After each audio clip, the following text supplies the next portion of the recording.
All right, y'all. I am going to do my final video on Erika Kirk on her birth chart.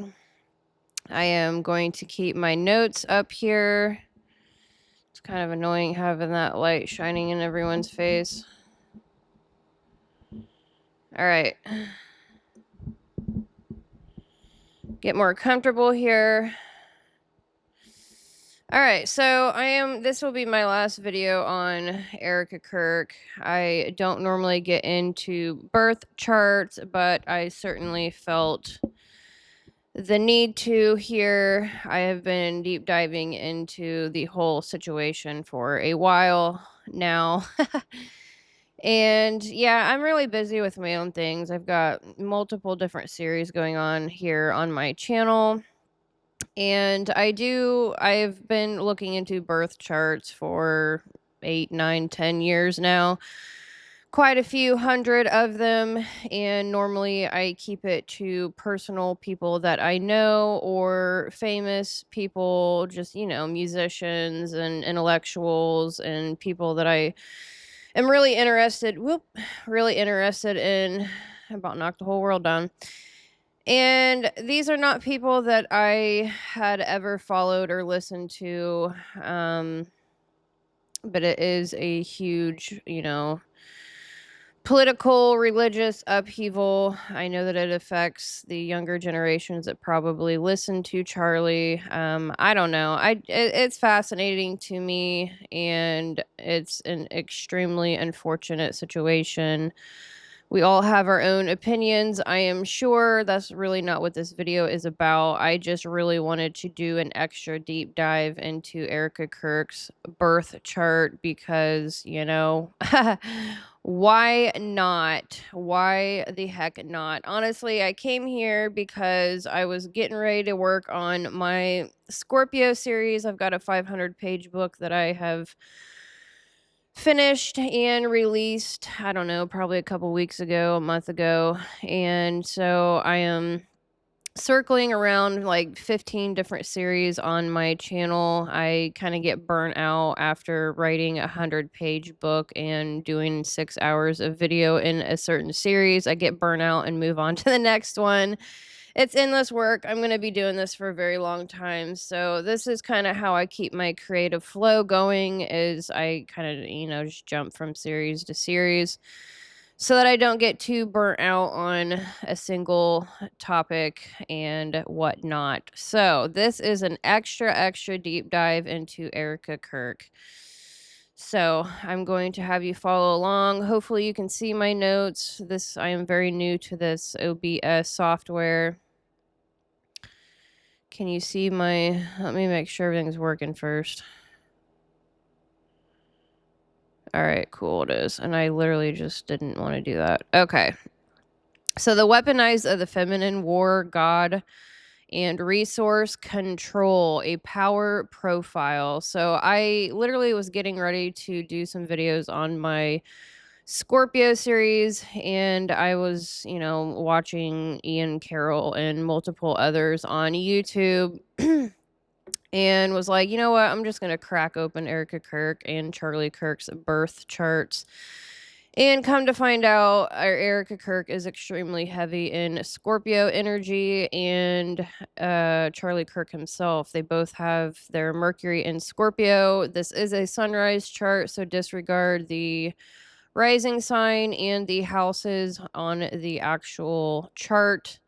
I do not have the birth time, so do keep that in mind. So I just have been sitting here for a day, about a day. Yeah, it's been a day in between holiday gatherings and visiting and whatnot, and decided to do a super deep dive on Erika because the whole situation is unreal, and I wanted to figure out what was going on. I was watching an interview of hers and I saw the intense Scorpio eyes and was like, yep, she's a Scorpio. So, why not? Let's get into it. All right. So, the weaponization of the feminine. She is extremely masculine for a woman, and I'm laughing because I thought that I was extremely masculine. I'm an Aries rising, but I have a very earthy Capricorn, stellium, Taurus. A lot. My Mars is in Taurus, so I am not your, your.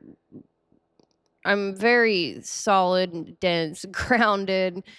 This is just a whole nother level of Martian feminine ruling energy here. So, what follows is not an analysis of femininity necessarily. It is more, I mean, it is femininity, but to me, I find it extremely masculine. So, it is not a meditation on softness, spirituality, or belief. It is not an exploration of gender identity, nor a critique of faith in the abstract.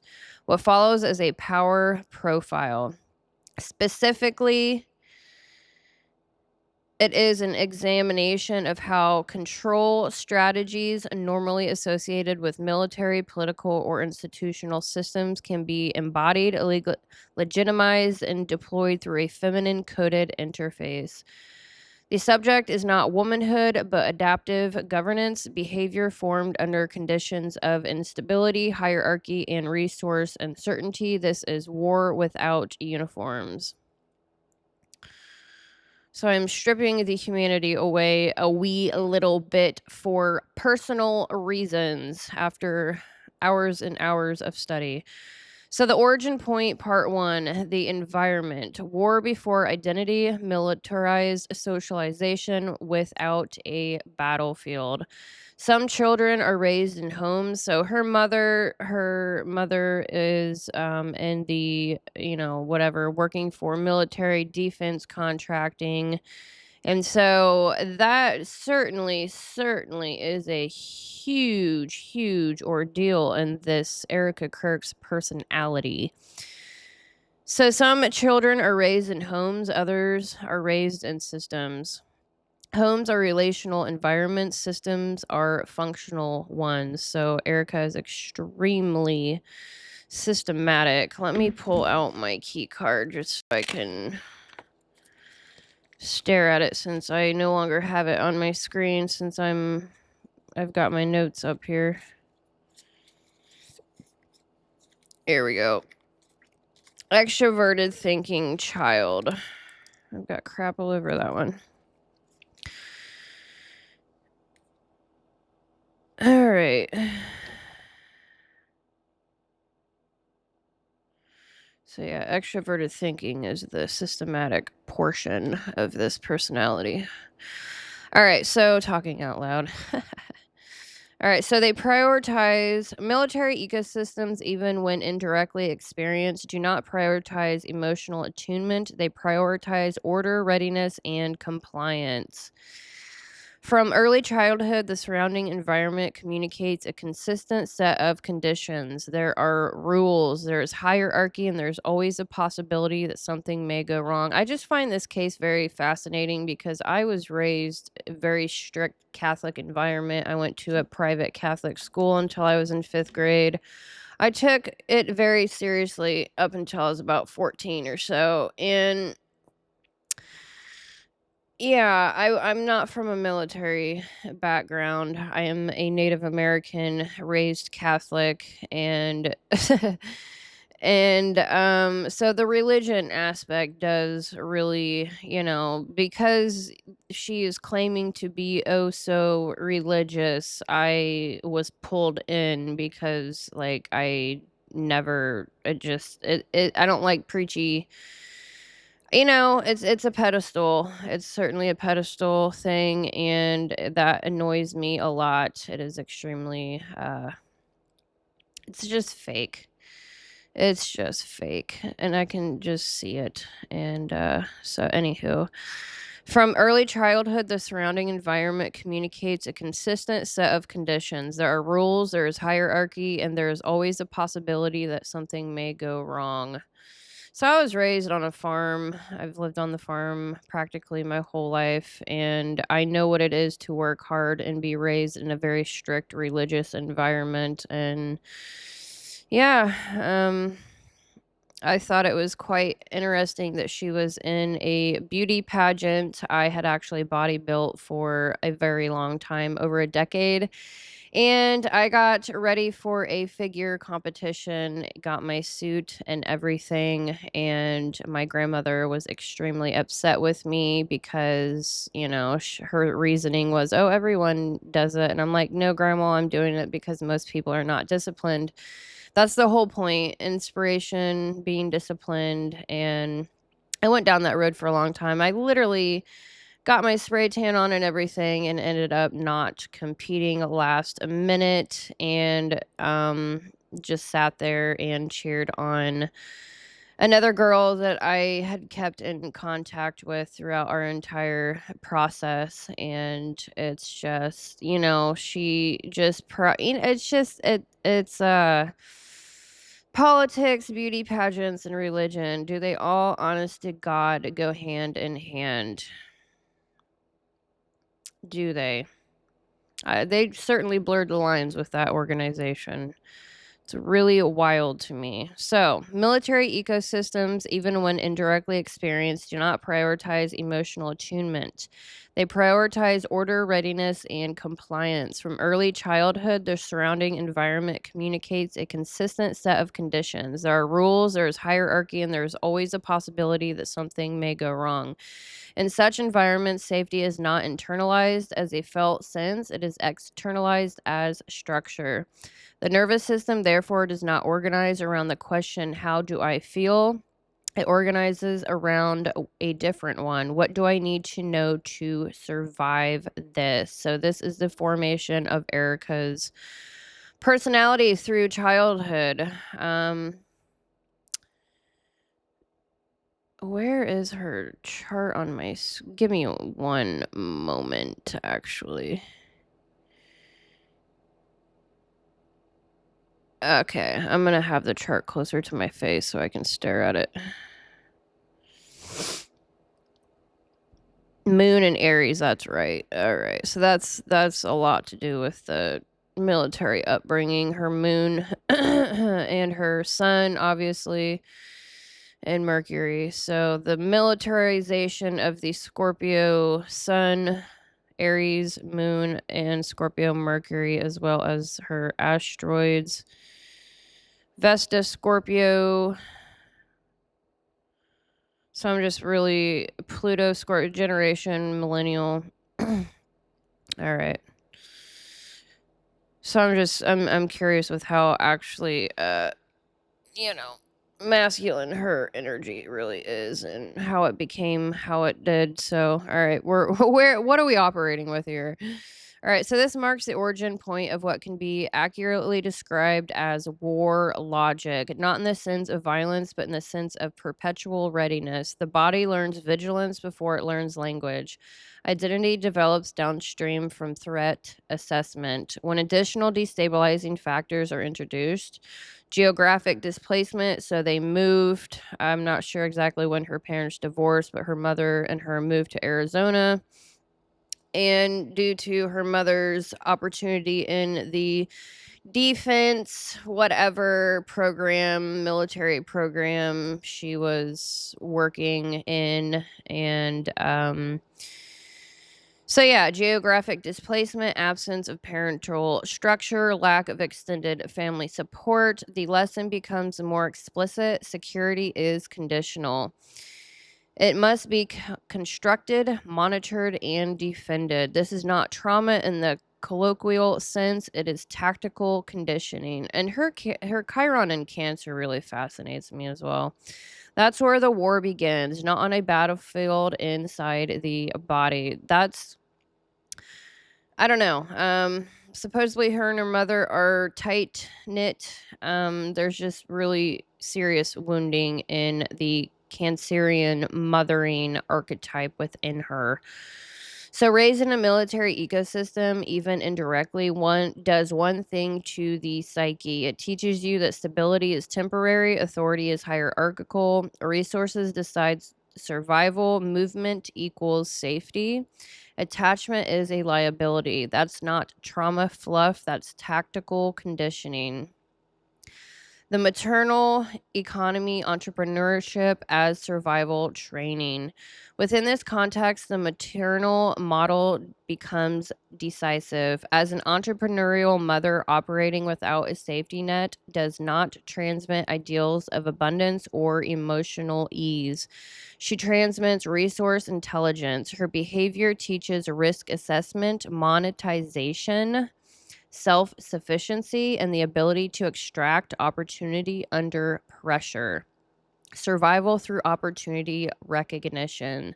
Scorpios are extremely good at extracting and understanding opportunities. Extroverted intuition. Money in this framework is not symbolic. Did I just skip over a whole bunch of crap?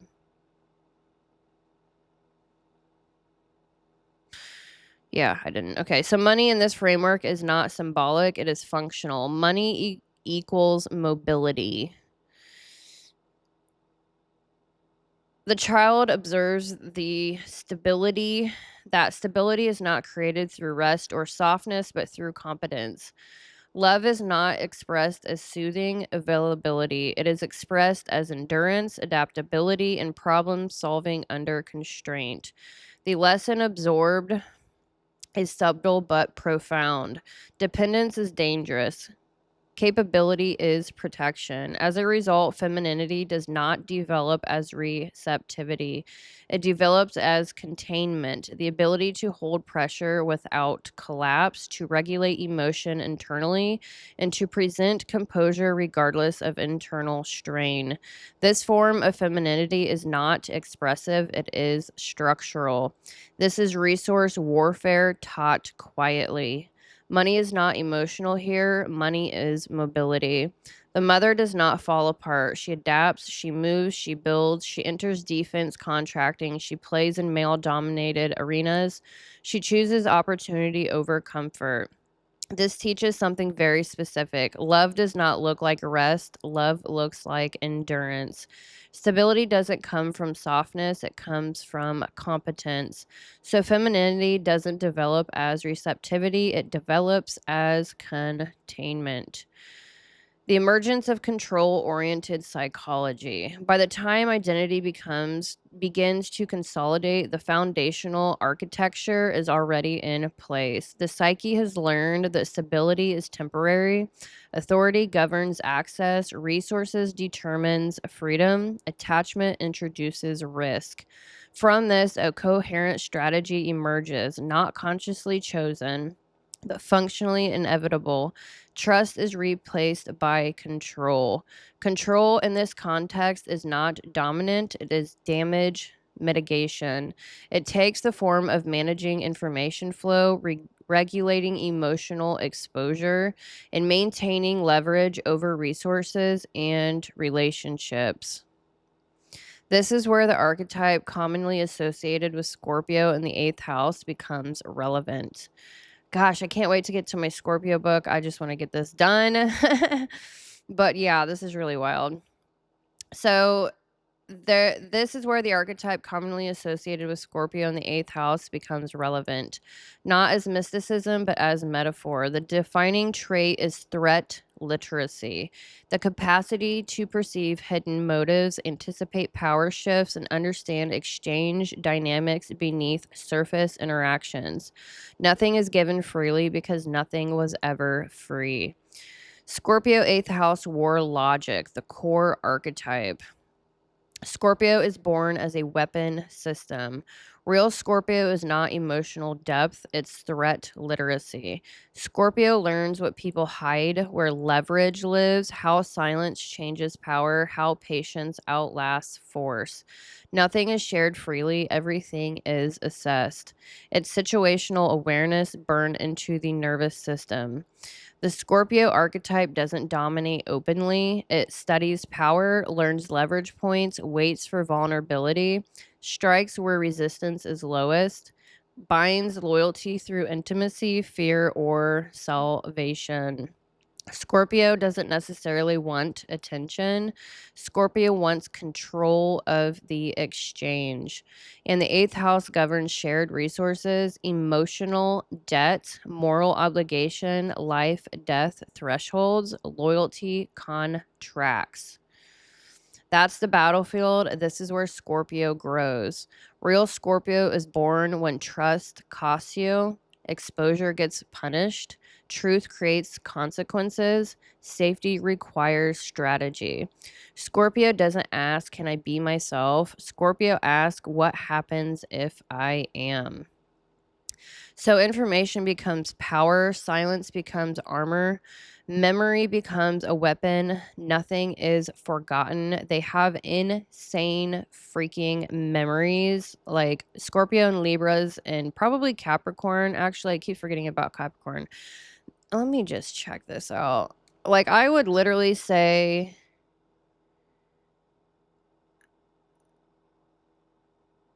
oh yeah, for sure. I didn't even have to look at this. Yeah, Scorpio, Libra, and Capricorns have the absolute best memories. They have insane RAM storage in their heads for remembering details. It's insane. I have the memory of a goldfish, so every day is a brand new blissful day for myself. I can't imagine carrying around all that emotional grudge baggage that those personality types hold. But hey, it can be extremely useful in social engineering people and those types of dynamics. So, yeah. All right. So, nothing is forgotten. Everything is cataloged. It is training. Scorpio stack. So, Erika has Sun, Mercury, Pluto. Sun, Mercury, Pluto. I feel like there's another one. Can't count these. Vesta. Yeah, that's right. Her Vesta. Scorpio stack, Sun, Mercury, Pluto. Let's be blunt. This is threat aware Scorpio. Scorpio placements here learned early. Information equals leverage. Vulnerability can be exploited. Emotional transparency has consequences. So, behaviorally, she reads power dynamics instantly, tracks motives, not words, never shows all of her cards, maintains control even in intimacy. You know, they are the type of people that will whisper in your ear when you're intimate, and they will literally bind you into verbal contracts in your weakest moments. Mark my words. What do you call that? I came up with a term for that. Ugh, I'm forgetting. I don't know, but it's freaking voodoo. So it's risk management. In a military entrepreneurial, God, see, Scorpios and Libras they use sexual energy extremely strategically, very, very well. Scorpios are very, like, they have this, like, like, magnetic, intense, mysterious vibe, and you just know that there's so much going on inside of them that they have bottled up on in little bottles on shelves. It's like being around a freaking dormant volcano that can explode. Very, very intense. All right, so yes, in a military entrepreneurial household, emotional openness is not rewarded, competence is. Affect regulation as power, composure, silence, and timing. Emotional expression within the system is not spontaneous. It is calibrated. High arousal impulses, anger, desire, urgency exist, but they are contained by a secondary system that prioritizes calculation and timing. Action is delayed until outcomes are predictable. This produces a distinctive behavioral profile, prolonged periods of apparent calm, sudden decisive action when thresholds are crossed, minimal emotional explanation afterward. This is not necessarily volatility. It is threshold based response. The nervous system remains partially mobilized at all times. Peace is not experienced as restorative, it is experienced as provisional. Relaxation feels unsafe because readiness has become the baseline state. Moon in Aries, the war body. This is not a soft emotional moon. This is a combative moon. Emotional functioning, emotions arrive as impulses. Anger is clean, fast, and instinctive. Emotional response is physical, not reflective. Impulsive AF. The conflict, the body wants to act. The Scorpio core says wait. So the nervous system learns restraint over release, compression over expression, stillness before strike. This creates sudden emotional eruptions followed by rapid recontainment, no apologies afterward. This is stored momentum and does detonate. Mars in Aries does not wait, it does not negotiate, it does not ask. Expression, self-directed desire, immediate action when decided, zero tolerance for obstruction. Fracture, this drive likely met resistance early. Assertiveness was framed as too aggressive, unfeminine, and threatening. So Mars learns when to advance openly, when to go quiet, when to let others underestimate. This creates double Mars energy, visible civility and hidden aggression. Extremely passive aggressive. I wouldn't even say. I mean, there's just way too much to even bottle up in one person. I'm gonna take a quick water break.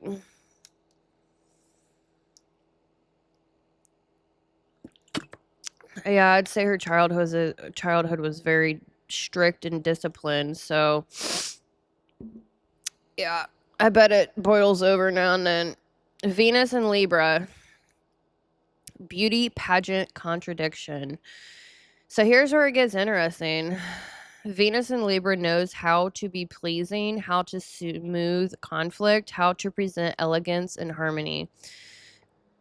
Now combine that with Christian identity, military morality, and beauty contest participation.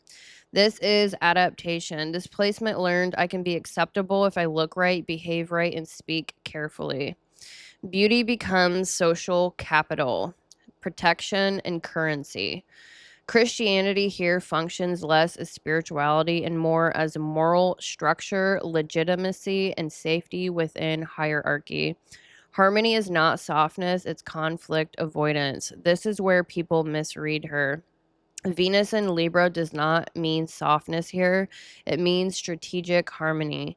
Feminine expression, social grace, charm used to disarm, fairness as positioning, reasonableness as protection.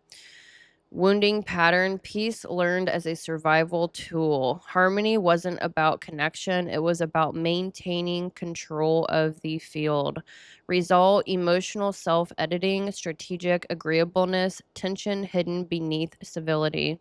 Libra smooths the surface, Scorpio controls underneath.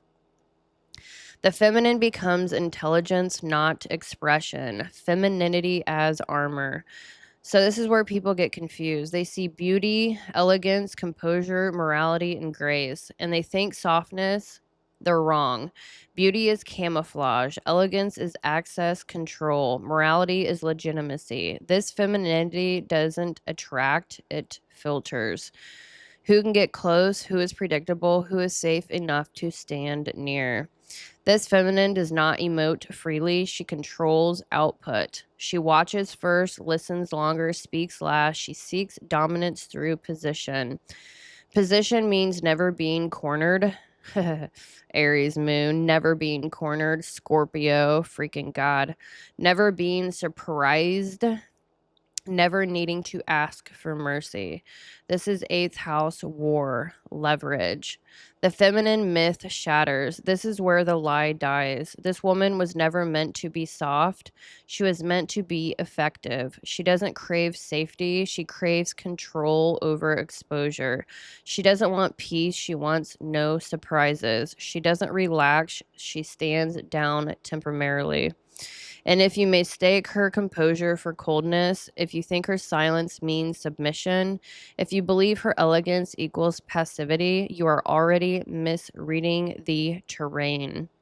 The feminine that never stood down. Scorpio 8th house war narrative. Unflinching. War before language. Some nervous systems never learned safety. They learned timing before language, before identity, and before gender. There was already a calculation running. Who's in control? What's the risk? What happens if I need something right now? That's operational awareness. Military households don't raise children, they condition systems. You learn early emotions are interface. Structure keeps you alive. Chaos is punished. Composure is rewarded. The body doesn't relax, it stands by. This profile does not describe a woman seeking transcendence or peace. It describes a system optimized for survival under conditions of uncertainty. Safety is not the goal, predictability is. Trust is not the currency, position is. She is extremely movement oriented. Scorpios are actually, I think, triple movement oriented through the subconscious, unconscious, the ego, subconscious, and unconscious, I believe. The super ego is INFJ or Pisces. So yeah, she is triple movement oriented. She's always on the go. Oh, go, go, go. This form of femininity is not expressive, it is strategic. It does not seek partnership, it seeks governance over exchange. The war did not begin in adulthood, it began in childhood, before language, before ideology, before gender self-concept. What appears later as composure, morality, or grace is not innocence, it is the residue of early adaptation. Mars on both sides, the internal civil war. Here's where it gets dangerous. Mars lives on both sides of this psyche.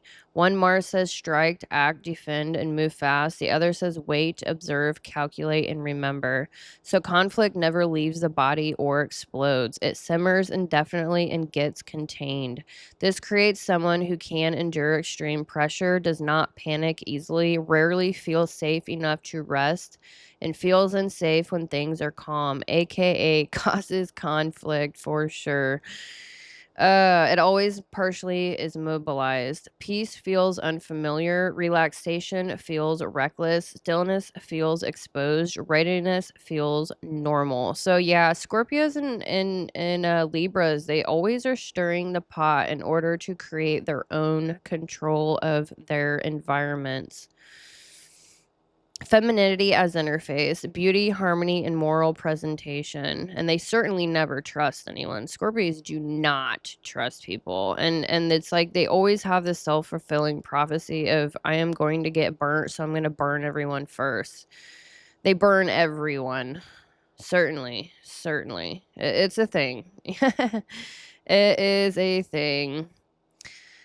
At the social level, this internal architecture expresses itself through signals commonly interpreted as benign: elegance, politeness, moral clarity, and emotional composure. These signals are frequently misread as softness. In reality, they function as access control mechanisms. Beauty operates as social capital. Harmony operates as conflict suppression. Agreeableness functions as a buffer against scrutiny. This trait facilitates movement through hierarchical systems while minimizing resistance. Importantly, this is not deception in the theatrical sense. It is signal inversion. Traits that normally indicate safety are repurposed to secure authority and reduce challenge. The result is often an articulated unease in observers, a sense that something does not align even if no overt threat is present. No one feels easy around her. The truth no one says out loud. The war already happened. It happened in childhood, in movement and instability, and learning that protection is conditional. What you're seeing now is passive aggression. It's what remains after survival. Scorpio fights to win. She fights to never be powerless again. All right, so now we're going to get deeper into what probably others are not touching. Beauty, morality, and camouflage. So now let's talk about the contradiction people love to judge. Christian identity, beauty contest, presentation, elegance, and poise. It's all camouflage. I'm so glad so many people are seeing it. In systems built on hierarchy, femininity survives by becoming acceptable, legible, and untouchable. Beauty is social armor. Morality is not innocence. Morality is legitimacy. Harmony is not softness. Harmony is conflict management. She doesn't soften the war. She hides it in plain sight. Religion enters as a multiplier, not a belief system. So she does have Gemini in Jupiter and where is it? I'm missing a freaking asteroid.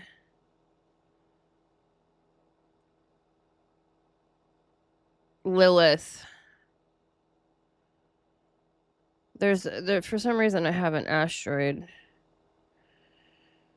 I don't know where it's at. Anywho, she's got either one or two. Let me pull it down. I can use my phone now.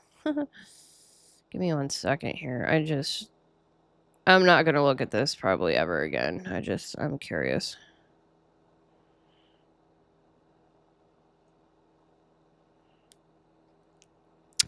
Pholos. So she's got Pholos and Gemini. Actually, I do go through this at the end of the video. I'm just curious right now. Pholos and Gemini. Chariklo and Gemini. 1, 2, 3. So the Jupiter. Okay. She's got 3 Gemini placements dealing with what I'm talking about now. So religion enters as a multiplier, not a belief system. Here's a critical psychological distinction most people miss. Faith can be internal. Religion is external infrastructure. When religion is used strategically, it becomes legitimacy without verification, obedience without force, donation without audit, loyalty without reciprocity, silence through shame. This is not about believing in God. This is about controlling the moral parameter. Why God is the most powerful leverage tool. God does what no government or corporation can. Removes skepticism, reframes dissent as sin, sanctifies hierarchy, disguises extraction as virtue, converts emotion into obedience. Once God is the frame, money becomes mission, authority becomes calling, criticism becomes attack, wealth becomes blessing. This is not spirituality, this is institutional camouflage. Religion as infrastructure, moral authority, and jurisdiction. Within this framework, religion does not function primarily as belief. It functions as institutional infrastructure. Faith may be internal, but organized religion provides external legitimacy. It establishes moral boundaries, sanctifies hierarchy, and reframes obedience as a virtue. Critique becomes transgression, extraction becomes mission. When moral language is embedded within power structures, it gains a unique capacity. It governs not just behavior, but the conditions under which behavior can be questioned. In this configuration, God is not the object of devotion. God is the lever. Belief becomes modular, deployable, and insulated from scrutiny. Authority is preserved not through force, but through moral framing that preempts dissent. The 8th house, this matters. Timing matters in warfare. Moments of grief, awe, spectacle, emotional saturation, and collective ritual are when defenses drop, wallets open, allegiance hardens, and narratives lock in. This is high yield extraction under moral cover. Scorpio restructures ownership. Would she make $140 million at Charlie's funeral or after or around? So, naming the mechanism, this is not faith being expressed, it is faith being deployed. This is not femininity revealed, it is femininity instrumentalized. The central insight is not moral condemnation, but structural clarity. When safety is never internalized, control becomes identity, and control, once stabilized, rarely relinquishes itself voluntarily. This is war intelligence adapted for a post-military world, and it does not apologize for its effectiveness. Chiron wound. Chiron, the wound that never got a container. Here's the quietest wound in core. Chiron and Cancer. This is not necessarily mother wound. I'm curious about this.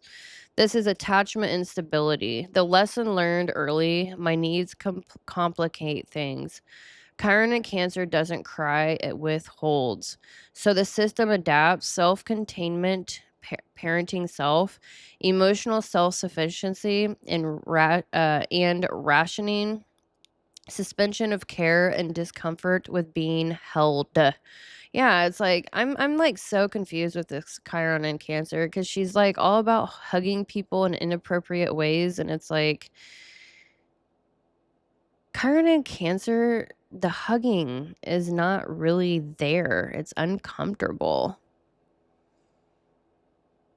Obviously, like we are all uncomfortable with her hugging people. It's so uncomfortable for her, and she's faking that it's not. It's really weird to me. Receiving feels unsafe and invasive. Being needed feels dangerous. Depending feels like surrender. Not because love was absent necessarily, but because love was busy surviving. So Chiron, the wound that demands immunity. Chiron here doesn't want healing. It wants invulnerability. The wound says never be dependent again. So the psyche builds financial insulation, moral authority, public legitimacy, loyal followers, untouchable positioning. This is defense supremacy. Pluto, Neptune, power plus myth. Pluto controls power, Neptune controls belief. So she is a millennial, so Pluto in Scorpio, obviously. And her Neptune is in Capricorn. When these archetypes overlap, power hides behind myth. Control wears compassion. Dominance looks like devotion.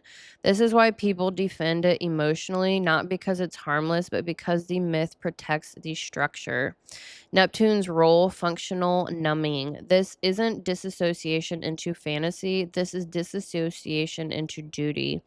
Pain becomes background noise, exhaustion becomes normal, endurance becomes identity. Spiritual language may appear, but it's not transcendence. It's sedation through purpose. The body keeps moving, the soul stays quiet. The mission continues. She seeks control over exposure. She doesn't threaten openly, she outlasts. You cannot intimidate someone who already expects loss. You cannot destabilize someone who lives mobilized. Neptune and Capricorn, myth of control. This placement is functional idealism. Expression, composure as identity, responsibility as virtue, strength as morality. Uranus and Sagittarius, belief as weapon. This placement fractures inherent meaning. Expression, distrust of doctrine, self-authored worldview, refusal to submit intellectually. Result, external authority collapses early. Belief is no longer inherited, it is constructed. Truth becomes personal, strategic, portable, and non-negotiable. Neptune and Capricorn plus Uranus and Sagittarius equals belief as a weapon system. This pairing doesn't believe things, it deploys them. Neptune and Capricorn, institutional illusion. Neptune here does one thing exceptionally well. It mythologizes authority, not spirituality, not softness, not transcendence, but structure, hierarchy, responsibility, leadership, institutions, morality as order. This placement teaches if I look composed, capable, and legitimate, people will project trust onto me. Neptune and Capricorn understands that people obey images of competence, not truth.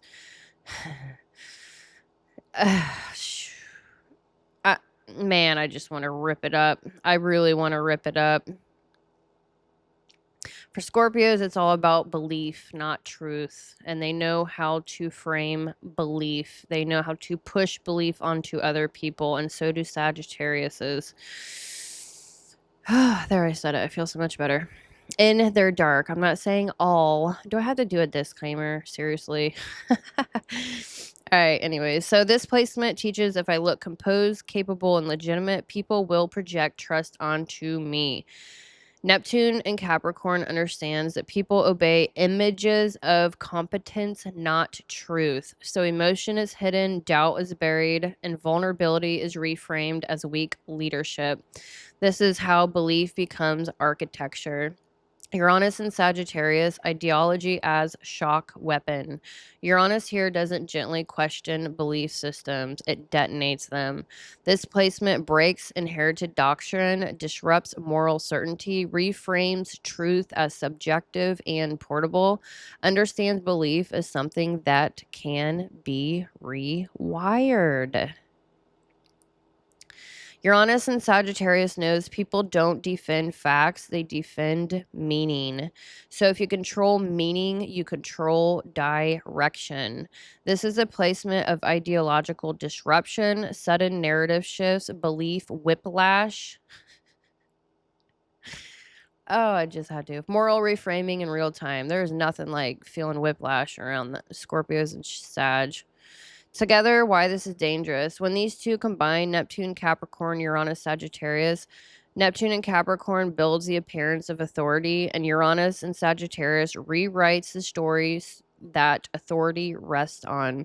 That creates someone who can speak God, nation, duty, or truth while privately redefining what those words mean and shifting them when convenient. You're not going to hear this anywhere else. You're welcome. Belief becomes modular, instrumental, and situational. Not sacred. This is not faith. Faith requires surrender. This pairing requires control. Belief is not lived. It is used like a language, like a costume, like a battlefield position. Why this shows up in war, politics, and power figures. Because this combination excels at moral justification after the fact, reframing self-interest as service, using higher purpose to mask strategy, turning conviction into insulation from criticism. This is how God becomes branding, morality becomes leverage, belief becomes immunity. I'm about ready to start yelling here in a minute. Scorpio 8th house overlay. Scorpio doesn't ask, is this true? It asks who benefits. Neptune Uranus answers whoever controls the belief field. That's why this combination feels predatory. It's not emotional, it is extractive. Neptune and Capricorn builds the altar. Uranus and Sagittarius decides which god gets worshipped today. That's belief as a weapon and strategy. All right, so now I'm going to get into the asteroids. Most of you will probably fall off because who the hell talks about asteroids? No one, because it deals with the feminine internal architecture of how we deal with life. Woohoo. Oh, yeah, and astrology never talks about Earth either. Thank you, Human Design, for upgrading our consciousness. I appreciate you. Thank you, Stephen Burns, for upgrading our consciousness and how the solar system and solar the solar rays and the solar cycles are connected to Earth. I appreciate you guys so freaking much. Thank you for all the feminine content creators that don't swing to the extreme of hating. Appreciate you. All right, asteroids, the tools of execution. Asteroids are not personality. They are how people learn to survive inside pressure. How survival was operationalized. They are methods. They show how pressure was managed, how leverage was applied, how outcomes were engineered. So that means I got a scrolly downy here. La-di-da-di-da. All right, there we go. Okay, moving on along. This chart does not improvise, it calculates. So we have Cirrus in... Sorry, hold on. Oh, there, I feel better. All right, so we have Cirrus in Pisces. Cirrus represents how care was learned, nourishment versus depletion. Cirrus, control of nourishment, money, and provision. Cirrus describes how people learn to give and receive care, whether nourishment was conditional or mutual. This is where it becomes surgical. Cirrus in Pisces, control of nourishment through absence, care, money, provision, dependency. Cirrus answers one question: who eats and who waits? In Pisces, nourishment is never concrete. How care was learned. Care is promised, not delivered. Support is emotional, spiritual, or symbolic. Practical needs are blurred, delayed, or deferred. This teaches people survive on hope. Dependency becomes invisible. Exhaustion is reframed as virtue. Weaponized expression. Give just enough to keep loyalty, never enough to create independence, starvation disguised as compassion. This is soft control, no paper trail, no receipts, just emotional debt. Cirrus and Pisces, care is abstract, not practical, emotional merging without boundaries, burnout through overgiving. Pallas, how intelligence was allowed. Her palace is in Aquarius, and they both, Charlie and Erika, both have their palace in Aquarius, actually. How intelligence was allowed. Pattern recognition, intuition, and strategy. Palace is strategic intelligence and pattern warfare. Palace describes whether intuition and pattern awareness were trusted, how problem solving was valued.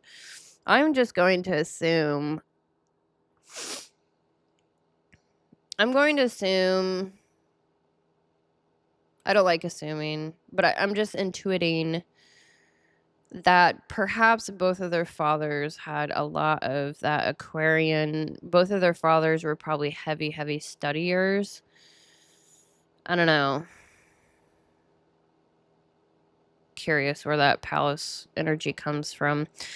All right, so Palace and Aquarius. Pattern recognition is defense. Intellectual distance, thinking replaces feeling.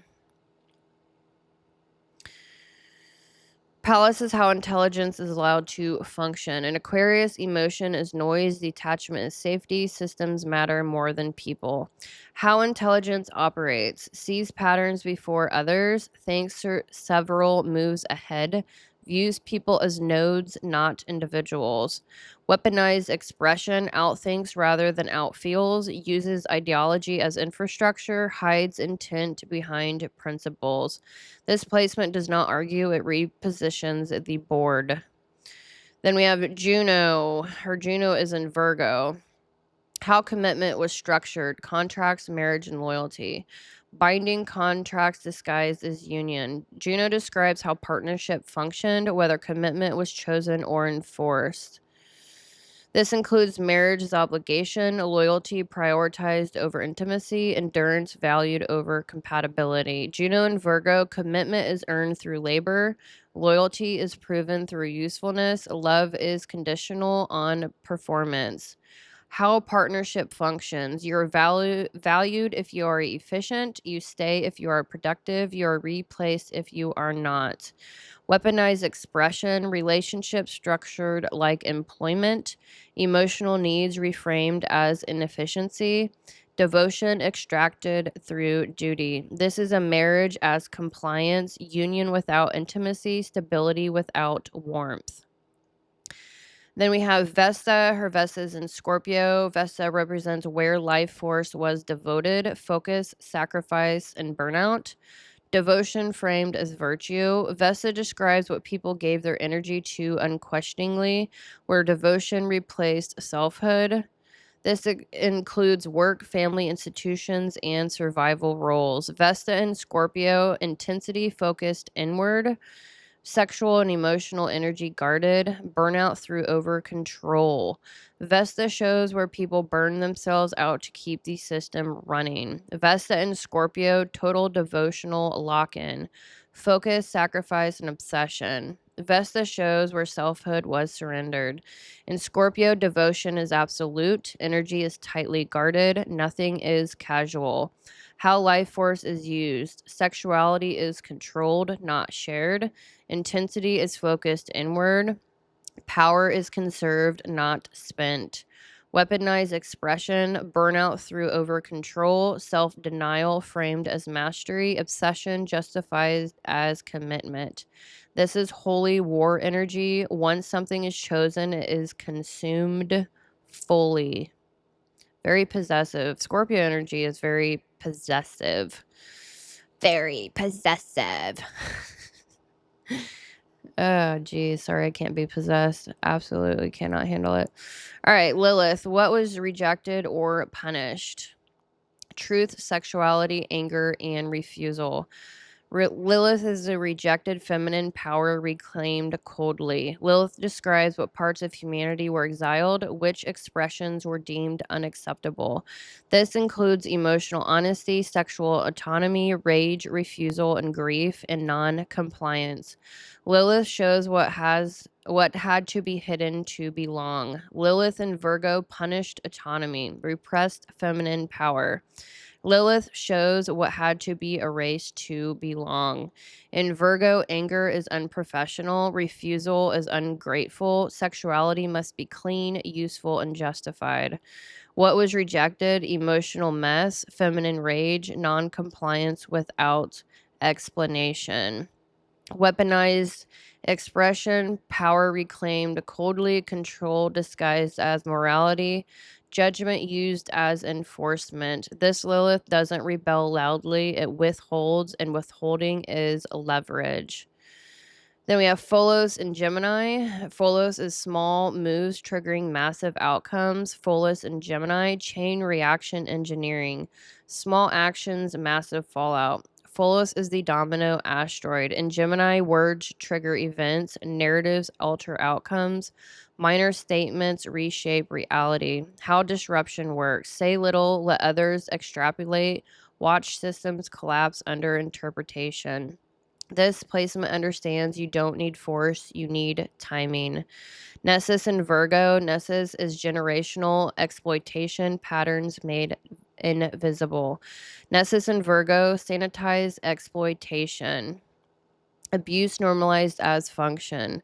Nessus reveals where harm hides. In Virgo, exploitation is procedural. Harm is justified as necessary. Suffering is reframed as responsibility. Weaponized expression, overwork without acknowledgement, emotional extraction labeled duty, abuse hidden behind standards. This is cruelty that never looks cruel. Char-Eclo in Gemini. Char-Eclo, containment, composure, and emotional insulation. Charlico in Gemini, emotional containment, composure under pressure. Char-Eclo is the shock absorber. In Gemini, emotions are compartmentalized. Communication is controlled. Vulnerability is never unguarded. Weaponized expression, calm during chaos, detachment during confrontation, information filtered with precision. This is how exposure is avoided. Nothing leaks. This is not chaos. This is precise engineering. Every asteroid here serves one function: control without visibility. Ceres controls resources, Pallas controls strategy, Juno controls loyalty, Vesta controls devotion, Lilith controls access, Pholos controls rejection, Nessus hides exploitation, and Chariklo maintains composure. The feminine here is not soft, it is predatory. It means alert, strategic, and sentimental, resource oriented, and non negotiable. This is feminine energy that does not seek partnership, it seeks position. Why people feel uneasy but cannot articulate it? Because instinct recognizes when intimacy is transactional, faith is operational, vulnerability is monetized, salvation has a price tag, God is being used as armor. But the frame forbids questioning. That is the brilliance. The line that ends the illusion. This isn't faith being expressed, it's faith being deployed. God wasn't the belief, God was the leverage. All right, so in closing, femininity and romanticize. This is not feminine softness, it is feminine containment. This chart describes someone who learned control before trust, composure before comfort, and self sufficiency before intimacy. Femininity here is strategic, guarded, earned, and not given. Not because she lacks depth, but because depth without safety is dangerous. This is Scorpio raised in survival, not flow, not surrender, control first. Both sides of Mars equals internalized war.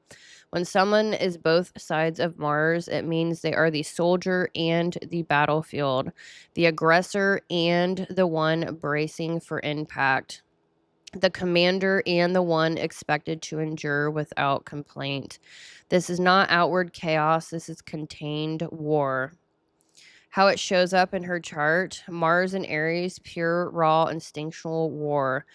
Fight response is immediate, zero tolerance for weakness once the line is crossed. Anger is fast, decisive, and unapologetic. She doesn't debate when she's done, she moves.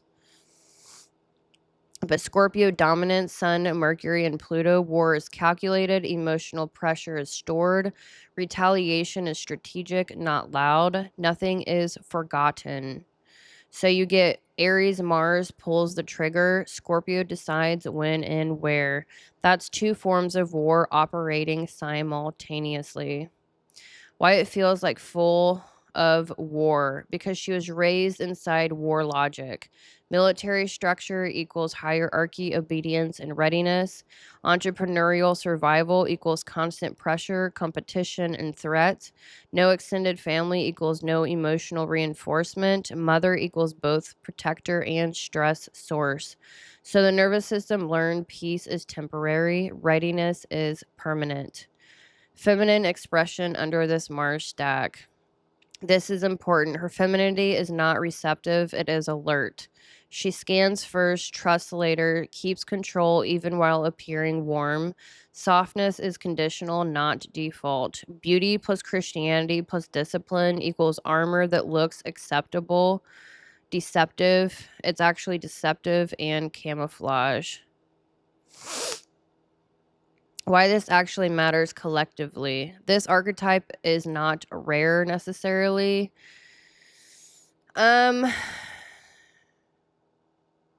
I don't know. They say it's not. I can only judge from my own experience and what other people say. I don't know. I'm more judging on my own experience. I'm a human being. What can I say? I don't know. It's supposedly rare, but it is and it isn't. I'm calling it that it's not. It emerges whenever war culture meets spirituality, scarcity meets charisma, moral language meets capital. It's about the pattern. This chart doesn't describe a woman seeking God. It describes a woman who learned early that whoever controls belief controls resources. That's war intelligence in a post-military age, and Scorpio does not apologize for winning. The end. All right, I hope you enjoyed this video. An hour. Man, I flew. Heck yeah. All right. Well, I am going to upload this ebook for free on my website. If you would like to add to your own notes, read it at your own pace, not listen to me and read it instead, whatever you decide, or, read along while I talk, your choice. I just want to share information and I totally enjoy it. Bouncing ideas off of you would be awesome. Feel free to comment your thoughts and feelings on this information. Please do like and subscribe. I certainly deeply appreciate it. I can't believe that woman made $140 million after, having, I cannot deal with that type of personality. Like, maybe I should start a GoFundMe for internet service. Like, give me a freaking break. I can't deal with it. Just can't deal with it. Anywho, like and subscribe. Feel free to leave a comment, and I will see you in the next video. Thank you so much for being here.